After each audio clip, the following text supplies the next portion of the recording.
The head of Hungary, a very tough, strong guy, Viktor Orban. Did anybody ever hear of him? Probably, considered very powerful within his country and outside of his country. Not exactly loved by some of the European nations because he does his thing. He didn't allow millions of people to invade his country. He allowed nobody to invade. Zero. He had nobody. So he doesn't have crime and he doesn't have the problems that they're having in other countries where millions of people are allowed to go in. But they were interviewing him 2 weeks ago and they said, what would you advise President Obama? President Obama, the whole world seems to be exploding and imploding. And he said, it's very simple. He should immediately resign and they should replace him with President Trump, who kept the world safe. And I'm not just talking the United States. China respected him. Russia respected him.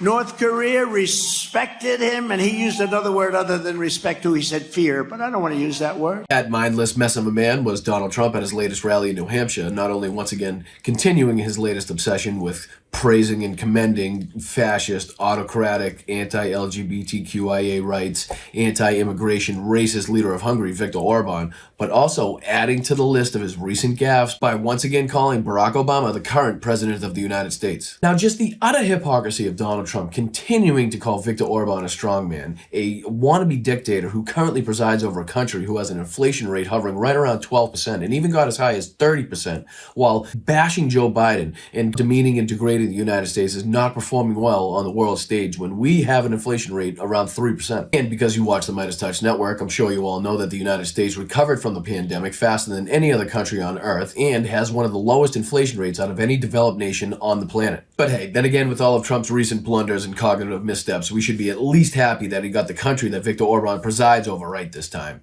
Didn't go so well the first time he tried. I was very honored as a man.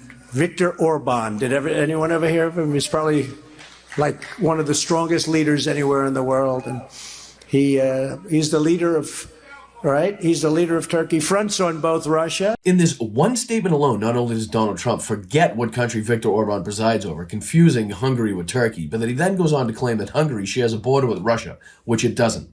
And it's not even the first time that he said that. I was very honored, a very great head of a country, Viktor Orban, Hungary, very powerful. He fronts on both Russia and Ukraine, knows them both very well. He told me a lot of things. Well, you overgrown, decomposing pumpkin with a third-grade brain, I got some bad news for you. Unfortunately, if one of the things that he told you was that he shares a border with Russia, then he was lying to you. As you can clearly see in this map, because anybody with a brain or anybody that cares to Google it and look it up can see that Hungary only borders with Austria, Croatia, Slovenia, Slovakia, Serbia, Romania, and Ukraine. But hey, Trump doesn't give a shit. It's not like his followers are going to look it up. Don't let that stand in the way of a good talking point, right? Just like, doing a rally on Veterans Day shouldn't let you stand in the way of disparaging a whole branch of our armed military forces. First, I want to thank you all and thank all the veterans in the crowd, even the Air Force people.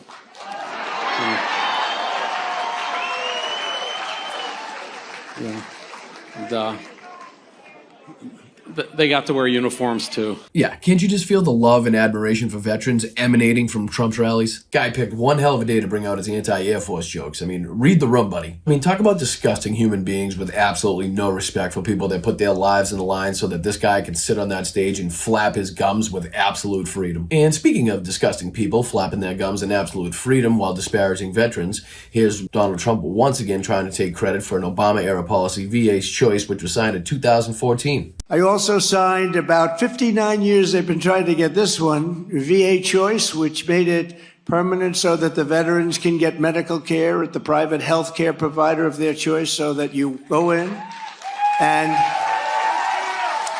you're not feeling well. And, many people became terminally ill waiting. They'd wait for 2 weeks, 2 months, 3 months, 4 months, 5 months, 6, 7 months. And by the time they got to see the doctor, they were terminally ill. And listen, I know some of you may find this hard to believe, but it's not the first time that he's lied about this. Here's a clip from 2020 of a press conference that he gave, where he actually cut it short when confronted by a reporter about this exact issue. Here's the article CNN posted in 2020 about the press conference, which they claim he had already lied about this exact thing over 150 times. I've just signed 2 bills that are great for our vets. Our vets are very special. We passed choice, as you know, Veterans Choice and Veterans Accountability.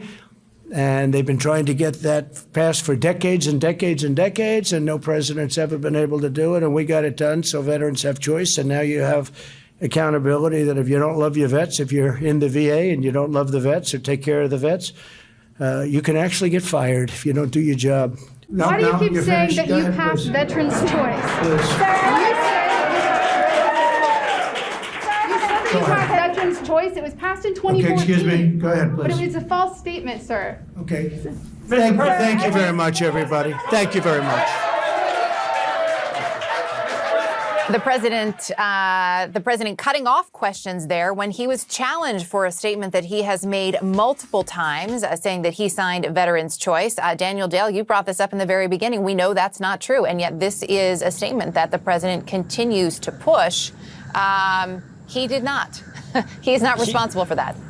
He is not. What Trump did was sign a 2018 law called the VA Mission Act that modified and expanded the choice program. But he describes himself as the one who got choice after others had tried and failed for 50 years. That was kind of a historic fact check moment because I don't think anyone had ever challenged Trump on this law he keeps telling over and over.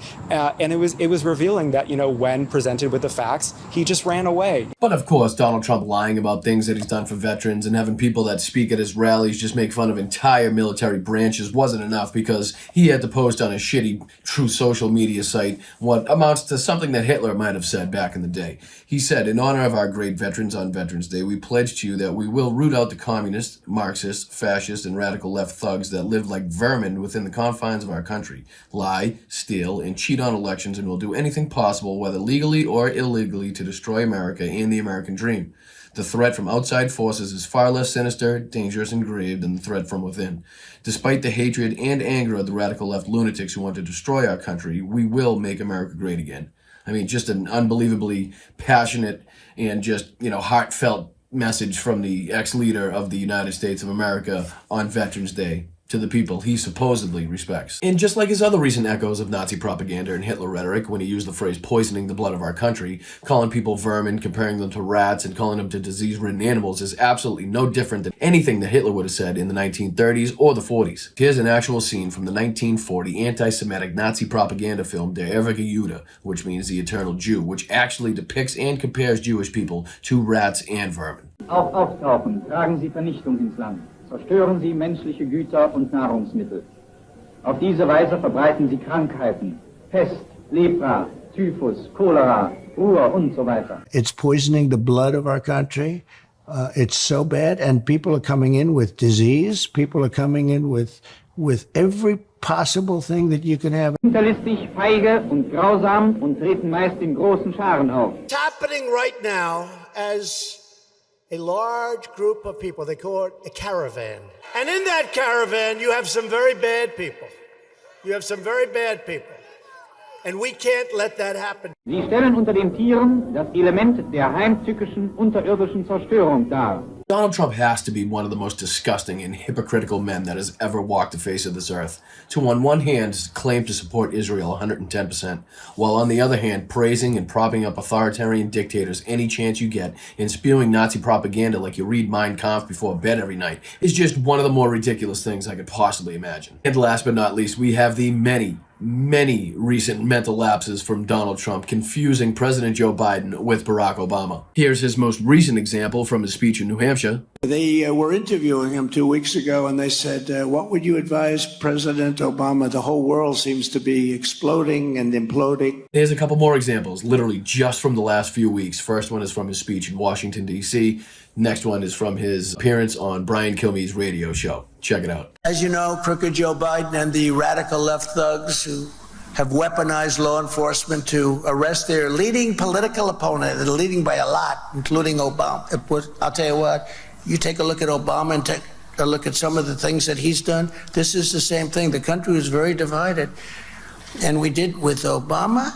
We won an election that everyone said couldn't be won. We beat Hillary Clinton. Now, you know, I used to call her Crooked Hillary. Brian, it's all coming through Iran, and Obama he doesn't want to talk about it. He doesn't even mention them in his statements. It's all coming through Iran. Well, you mean President Biden. So, but right No, now, I also mean Obama. what do you mean? I mean Obama and Biden, but Obama is Biden's boss. So far as I see it, there's really only two possible explanations as to why this thing would keep happening to Donald Trump. Either his mental state is declining at a pace faster than any of us possibly could have predicted, or he's just reaching to the deepest, darkest, most violent parts of his base, knowing that they already believe that Barack Obama is somehow in charge behind the scenes anyway. I guess the scarier part would be it's a combination of the two. He's actually declining faster than any of us could have predicted, and he's also reaching out to the most violent, conspiracy-laden parts of his base to stoke them up, to get them riled up, to get them going, to create some fire in his base. Whatever the case may be, whether it's his demeaning of veterans on Veterans Day, whether it's his citing Nazi propaganda verbatim, pretty much word for word, or whether it's his fake love for Israel, or whether it's just his dangerous rhetoric stoking the Q base up, there's just absolutely no way we can let this stuff continue without calling it out. The best way to do that is to stay right here at the MeidasTouch Network. If you like what you're hearing, if you like what you're seeing, please hit the like button. Please feel free to subscribe. We're on our way to 2 million subscribers, and it's all free. You can find us at patreon.com/MeidasTouch. You can also find my personal Patreon at patreon.com/BostonBrian. It's honestly the best way for you to help produce independent content like this with nobody above us telling us what to say and how to say it. There's just absolutely no doubt whatsoever that we have some of the best commentators, some of the best presenters, and some of the best editors in the entire game right here at the MeidasTouch Network. We appreciate you being here. Keep kicking ass. Keep fighting for democracy. Until next time, I'm Boston Brian. Have a great night. Hey Meidas Mighty, love this report? Continue the conversation by following us on Instagram at MeidasTouch to keep up with the most important news of the day. What are you waiting for? Follow us now.